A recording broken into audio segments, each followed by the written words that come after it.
예수님께서는 본디오 빌라도 로마 총독에게 사형 판결을 받으셨습니다. 그 사형 판결을 받으신 것은 예수님의 잘못이 아니라 다른 사람들의 시기와 진실보다도 자기 이익을 추구하는 사람들의 이 불의 때문이었습니다.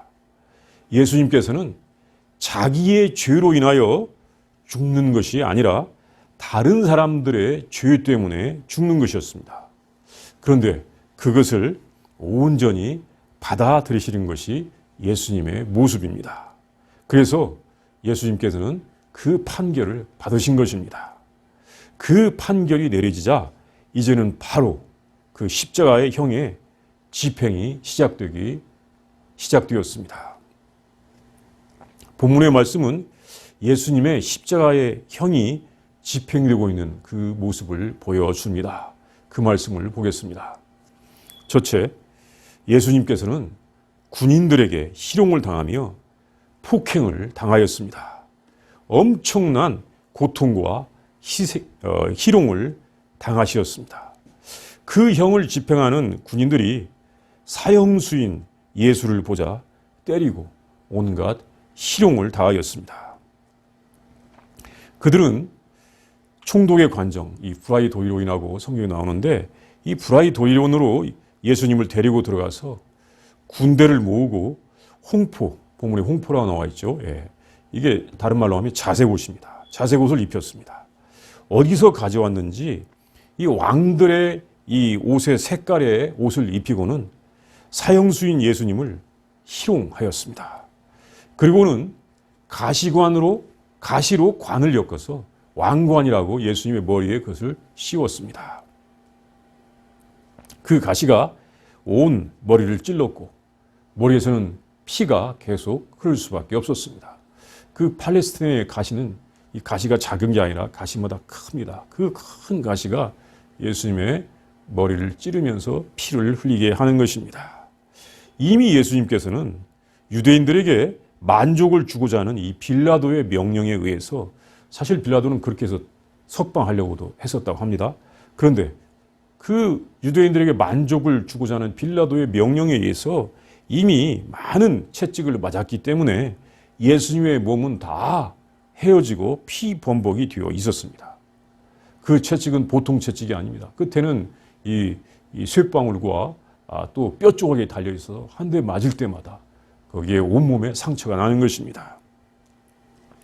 예수님께서는 이미 채찍으로 수십 대를 맞은 상태에 있었습니다. 이제는 가시관까지 썼습니다. 그리고 군인들은 예수님을 희롱하며 이렇게 인사를 했습니다. 유대인의 왕이여 평안할지어다. 유대인 왕 만세 이런 말입니다. 이게 인사이겠습니까? 이것은 희롱하는 것입니다. 자신들이 이미 엄청난 폭행을 하였고 채찍에 맞아서 상하여 큰 고통 가운데 있는 죄수에게 그런 말을 한 것이었습니다. 그리고는 갈대로 그 가시관을 때렸습니다. 가시에 머리가 박혀 있기 때문에 이 머리가 가시에 박혀 있기 때문에 조금만 건드려도 얼마나 고통이 크겠습니까? 그리고 예수님의 얼굴에 침을 뱉었습니다. 엄청난 모독이었습니다. 그러면서 꿇어서 절하는 흉내를 내었습니다. 당시의 군인들은 항상 이 긴장과 엄한 규율 속에 있기 때문에 자기보다 약한 존재가 있으면 멸시하고 짓밟는 짓을 하였다고 합니다. 그리고 사형수들에게는 항상 잔인하게 대하였다고 합니다. 왜냐하면 이 사형수, 이 죄인들에게 내가 지금 정의를 행하고 있어 라고 하면서 자신들의 이 정의의 감정을 나타내는 것이었습니다. 죄수를 보았을 때는 철저하게 응징하면서 자신들의 정의감을 내세우는 것이었습니다. 그런데 이것은 사실 정의감이라기보다는 잔인함이었다고 할 수가 있습니다. 예수님께서는 로마의 군병들에 의해서 이렇게 희롱을 당하셨습니다. 그리고는 이제 사형장으로 끌려가기 위해서 자색 옷은 벗기우고 다시 그의 옷으로 갈아입혀지게 되었습니다. 둘째, 구레네의 시몬이 십자가를 지고 가는 것을 도와주었습니다. 너무나 깨지고 지쳐서 도저히 십자가를 치고 계속 걸어갈 수가 없었던 것입니다.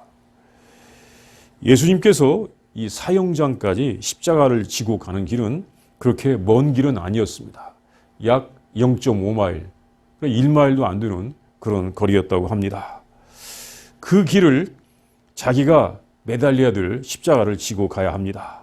이 십자가의 이 기둥 부분, 이 세로 부분은 이미 거기에 있기 때문에 이 가로 부분을 지고 가는데 예수님은 이미 너무나 상하여 있었기 때문에 그것을 지고 가다가 길에서 쓰러졌습니다.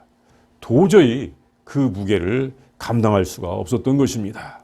그래서 예수님께서는 아무리 채찍에 맞아도 로마 군병들은 일어나라고 채찍을 때려도 다시 일어나서 그 십자가를 지고 갈 수가 없었던 것입니다.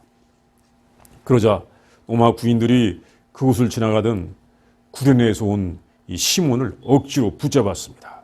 시몬이 대신 그 십자가를 지고 가게 하였던 것입니다. 시몬은 그 포악하게 생긴 군인들의 명령에 거절하지 못하고 그 십자가를 예수님 대신에 지고 가게 되었습니다. 예수님께서는 힘없이 그곳까지 따라가셨습니다.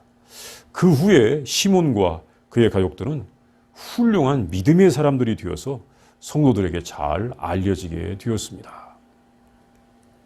셋째, 예수님께서 이 골고다에서 옷이 벗겨지고 십자가에 못 박히고 달리셔서 십자가에 큰 고통을 당하셨습니다. 예수님께서 십자가와 함께 도착한 곳은 골고다였습니다. 이 골고다란 말은 그 모양이 해골같이 생겼기 때문입니다. 그래서 그런 이름이 붙었습니다. 아침 9시경에 거기에 도착하자 예수님의 옷이 벗겨졌습니다. 그리고 십자가에 뉘어져 십자가에 못이 박혔습니다. 양 팔목, 이 손목이죠. 이 손목에 못이 박히고 또 다리를 포개서 못으로 박았습니다.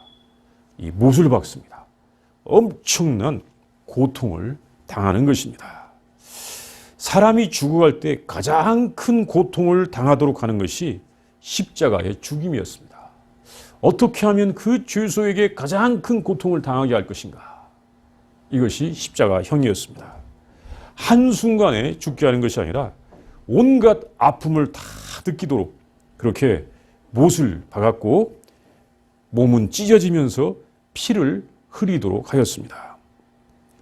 그때 죄수들은 너무나 고통스러워하기 때문에 일부에서는 이 포도주에 마취 성분이 있는 쓸개를 타서 그 입에 부어주었습니다. 왜냐하면 죄수들의 이 비명소리를 듣기 싫었기 때문입니다.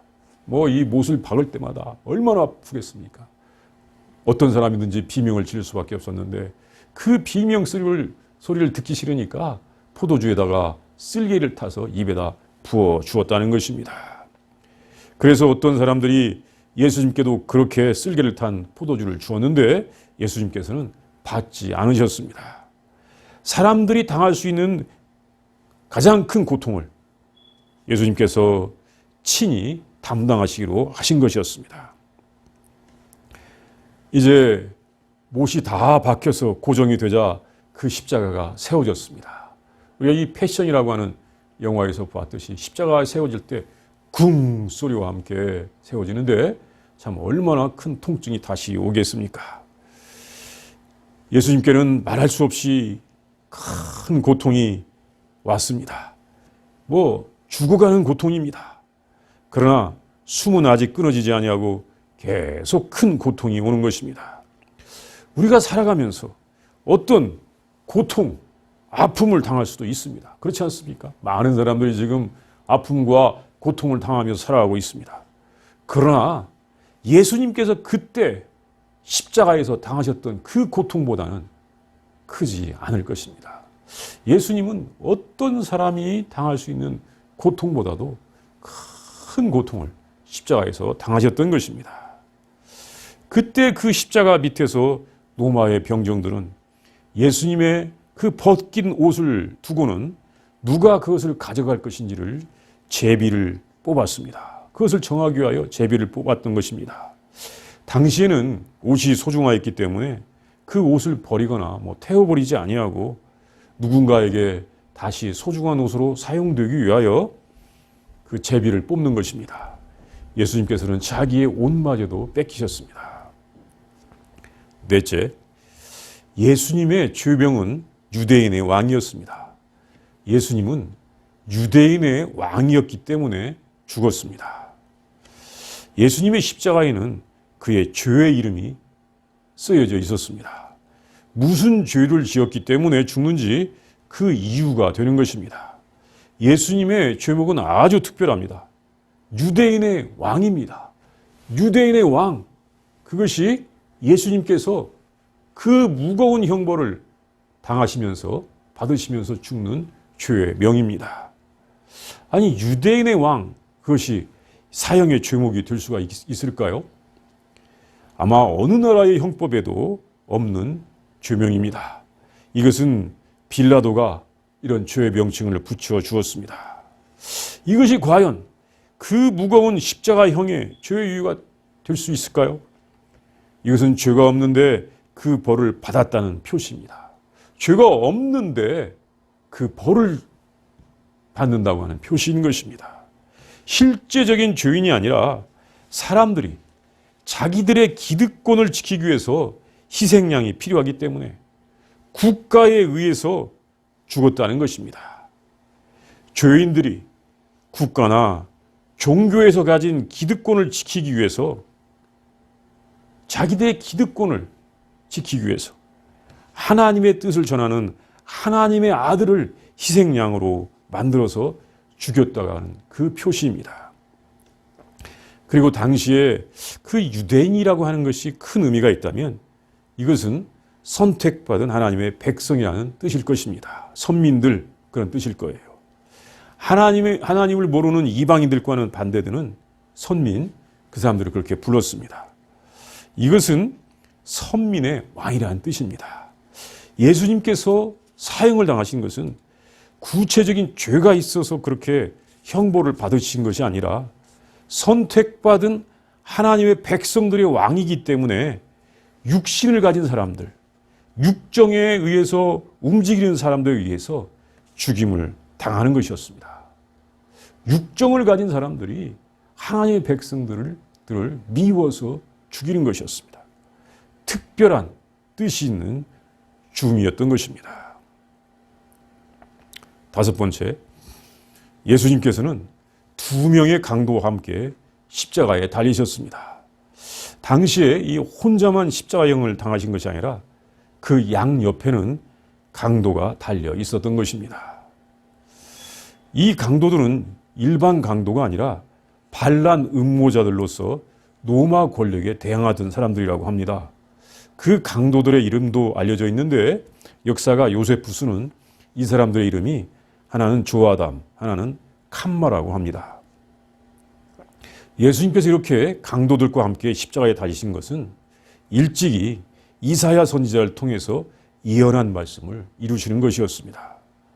이사야서 53장 12절 하반절에 이런 말씀이 있습니다. 범죄자 중 하나로 헤아림을 받았음이니라. 그러나 그가 많은 사람의 죄를 담당하며 범죄자를 위하여 기도하였느니라. 그러니까 이사야 선지자가 예수님의 이 십자가에 죽는 모습을 일찍이 예언하였는데 그것이 거기서 이루어지고 있는 것입니다. 예수님의 십자가에서의 죽음은 우연하게 일어났던 것이 아니라 일찍이 선지자들을 통하여서 예언된 일이었고 하나님의 섭리였던 것입니다. 예수님의 죽음은 하나님의 예정이었고 예수님께서는 그 고통과 죽음으로써 하나님의 예정을 성취하시는 것이었습니다. 예수님께서 고통과 죽음으로써 그 하나님의 뜻을 이루신다는 것입니다.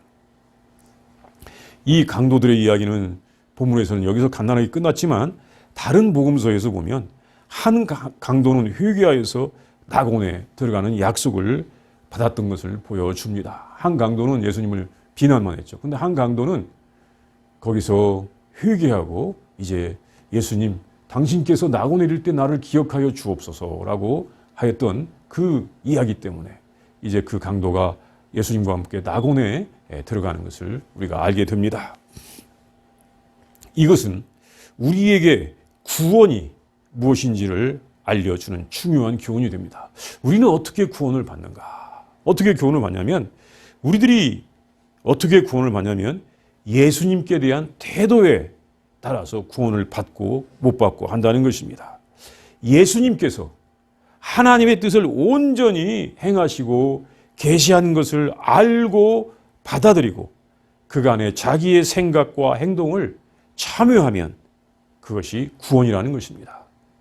뭐 다른 사람이 하나님의 뜻을 행했다. 뭐 대제사장이 하나님의 뜻을 행했다. 선지자들이 하나님의 뜻을 행했다.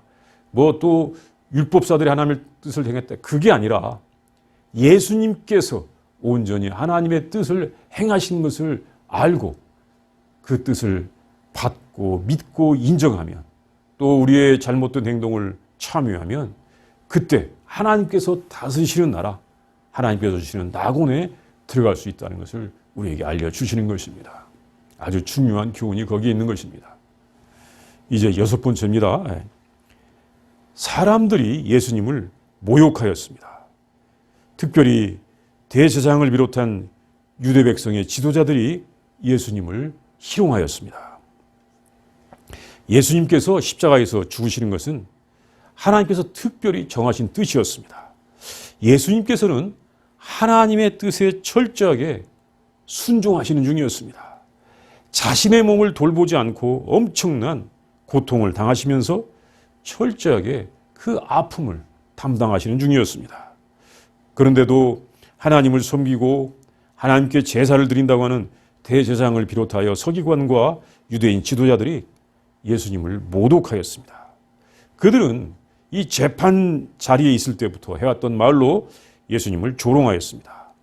성전을 헐고 사흘에 짓는다고 하는 자여 네가 너를 구원하여 십자가에서 내려오라. 이렇게 말하겠습니다. 너 십자가에서 내려와라. 그럼 우리가 믿을 것이다. 여기서 중요한 것이 있는데 그들이 말하고 있는 성전과 예수님께서 말씀하시는 성전이 다른 것을 그들은 모르는 것입니다. 성전. 그 예루살렘 성전이 예수님께서 말씀하시는 성전이 아닙니다. 예수님의 성전은 다른 것입니다. 그리고 그 고통스러운 십자가에서 내려와 자신을 구원하라고 하는 것은 유대교의 믿음의 모습을 보여주는 것입니다. 어떻게 보면 이 사람들이 예수님을 희롱했다고 하였는데 알고 보면 이것이 바로 유대교의 믿음의 모습, 신앙의 모습입니다. 당신이 하나님을 사랑합니까? 당신이 하나님을 사랑한다고 하면서 왜 고통을 받고 있습니까? 당신이 능력이 있으면 고통 없이 편안하게 살 수 있고 잘 먹고 잘 살 수 있는데 왜 그렇게 고통을 받고 있습니까? 그 고난을 받지 말라는 것입니다.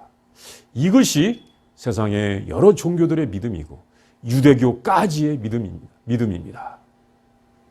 자, 당신이 콩을 심으면 콩이 나는 것이고 팥을 심으면 팥이 나는 것이다. 당신이 선한 일을 했으면 고통을 받지 않는 것이고 악한 일을 했기 때문에 고통을 받는 것이다. 당신이 하나님의 아들이라면 하나님께서 당신을 돌봐 주실 것이기 때문에 거기서 내려와라. 내려오면 당신이 하나님의 아들로서 우리가 믿을 것이다. 이것이 유대인들의 믿음, 유대인까지의 믿음입니다. 사실 예수님께서는 언제든지 맘만 먹으면 십자가에서 그냥 내려오실 수 있습니다. 뭐 그때도 딱 하고 딱 하면서 나 아무 일도 없었어. 괜찮잖아. 하고 내려오실 수가 있는 분이 예수님의 능력이었습니다. 그러나 십자가에서 죽어서 제물이 되시고 온 인류를 향한 하나님의 사랑을 나타내신 것이 예수님을 향하신 하나님의 뜻이었기 때문에 예수님께서는 이 세상의 죄인들을 위한 제물이 되시기 위하여 그 고통을 당하시는 것입니다. 이것이 유대교와 우리 예수님을 믿는 믿음의 차이입니다. 유대인들은 자기들이 성공하고 잘 먹고 잘 사는 것이 구원이라고 생각하였고 그게 신명기에도 나와요. 예. 왜냐하면 하나님 말씀 잘 들으면 막 복 준다고 하는 말씀이 신명기에도 많이 나오지 않습니까? 예. 신명기 28장을 비롯해서. 예. 보통 우리가 그렇게 생각할 수 있습니다. 하나님의 뜻을 행하면 우리는 고통 없이 잘 살 수 있다. 그런데 예수님께서는 다른 사람을 사랑하고 다른 사람을 위한 대속의 삶을 살아서, 이웃을 위한 대속의 삶을 살아서 하나님의 뜻을 이루는 것이 구원이라는 것을 가르쳐 주시는 것입니다. 유대인 대제사장들과 관리들은 자기들의 생각이 하나님의 뜻인 줄 알고, 그러나 하나님의 뜻에 얼마나 부족한 줄을 모르고 하나님의 뜻을 온전히 보여주시고 우리들에게 구원을 주시는 예수님을 이렇게 모독하였던 것입니다. 그 유대인 대제사장들과 사람들의 그 말 속에서 유대인의 구원관, 보통 사람들의 구원관과 우리 예수님께서 우리에게 알려주신 하나님의 뜻, 온전한 구원의 모습을 볼 수가 있는 것입니다. 유대인의 대제사장들과 관리들이 예수님을 조롱하는 것은 일찍이 사탄이 광야에서 예수님을 시험했던 그런 유혹이었습니다. 재물이 필요하지, 명예가 얼마나 좋아, 권력을 가지면 편하게 살 수 있다, 그걸 가져라. 사탄이 그런 것으로 예수님을 유혹했던 것입니다. 예수님은 참 그런 유혹을 물리쳤었습니다. 그리고 십자가에까지 왔습니다. 그런데 예수님을 십자가에서 죽이고 조롱하는 유대인 대제사장들은 사탄이 원하는 짓을 하는 것입니다. 그래서 요한계시록에 가면 그 유대교의 회당을 가리켜서 사탄의 왕조가 있는 곳이라고 하였다고도 할 수 있을 것입니다. 그러므로 유대인의 구원은 완성되지 못한 구원의 모습입니다. 그 사람들이 하나님의 그 뜻을 알지 못하고 하나님께 순종하시는 예수님을 십자가에 못 박고 조롱하는 것입니다. 이제 일곱째는 남을 위한 고난이 쉬운 일이 아니라는 것입니다. 다른 사람을 위하여 고난을 당하고 다른 사람을 위하여 수고한다는 것은 쉬운 일이 아닙니다. 다른 사람을 위하여 구원한다는 것은, 다른 사람을 구원한다는 것은 십자가의 고난도 당하는 어려운 것입니다. 예수님께서는 다른 사람을 구원하시기 위하여 십자가에서 고난을 당하셨습니다. 온 몸에서 피를 흘리고 그 아픔, 이루 말할 수 없는 아픔을 감당하셨습니다. 그리고 그런데도 다른 사람들은 모욕합니다. 당신 능력이 있잖아. 그럼 내려와. 왜 그런 고난을 받아? 이렇게 조롱하고 모욕합니다. 대신하여 고통을 당하고 있는데도 모독을 당하는 것입니다. 예수님의 죽으심은 하나님의 뜻에 의하여 온 인류를 구원하시려는 제물이 되는 것이었습니다. 이것은 다른 사람들을 위한 고난입니다. 그런데 알고 보면 이것은 예수님 자신을 위한 고난도 됩니다. 왜? 그리스도는 고난을 받아야 한다고 말씀하셨습니다. 예수님께서 이때 대제사장들이나 서기관들이 말한 것처럼 나 힘들고 아프다, 이제 이만하면 됐지 하고 십자가에서 내려오셨더라면 어떻게 됐겠습니까? 그러면 예수님은 그리스도가 아니라 적그리스도가 되었을 것입니다. 하나님의 뜻을 행하다가 많은 경우 적그리스도가 될 수가 있는 것입니다. 그러면 다른 사람들에게 복수하고 그 자리에서 그들을 심판하였기 때문입니다. 이것은 평화의 길이 아닙니다. 하나님께서는 사람들을 용서하시고 구원하시는 사랑의 하나님이십니다.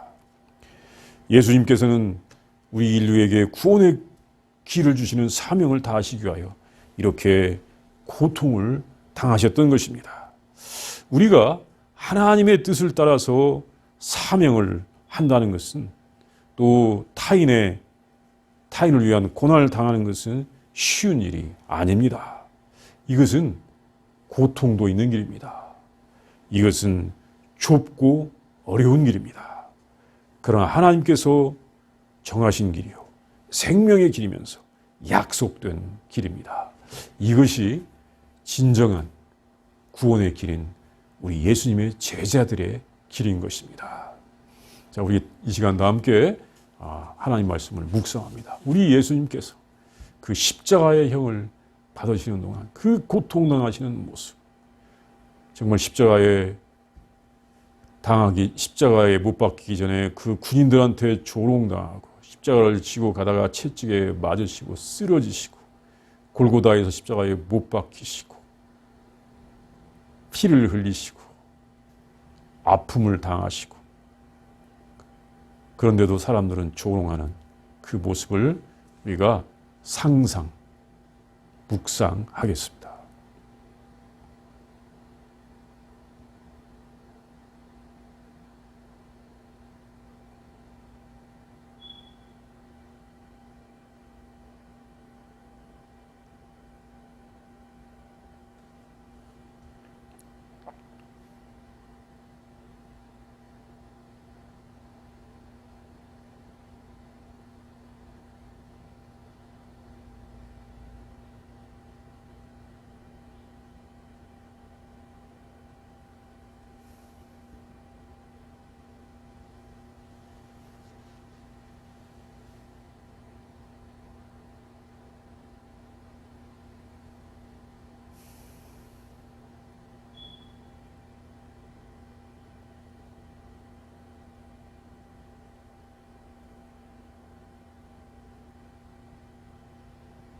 하나님, 예수님을 통하여 우리에게 구원의 길, 진리의 길, 참된 생명의 길을 알려주시니 진심으로 감사합니다. 예수님께서 큰 고통을 당하시면서 우리에게 이렇게 구원의 은혜를 주셨음을 진심으로 감사합니다. 그리고 우리들이 예수님의 제자가 되도록 불러주셨사오니 진심으로 감사합니다. 하나님, 우리가 이 사이비 구원의 길을 가지 않게 하여 주시옵소서. 세상 사람들이 생각하고 아버지여 또한 많은 사람들이 좋아하는 사이비 구원의 길을 가지 않게 하여 주시옵시고 주님, 우리를 위하여 십자가에서 죽기까지 주님을 사랑하신 우리 예수님의 제자들로서 주님, 예수님께서 보여주신 진정한 구원의 길, 그 구원의 길을 갈 수 있도록 인도하여 주시옵소서. 주님, 우리를 불쌍히 여겨 주시옵소서. 우리에게 구원의 길을 가도록 은혜를 베풀어 주시옵소서. 예수님의 이름으로 기도합니다. 아멘.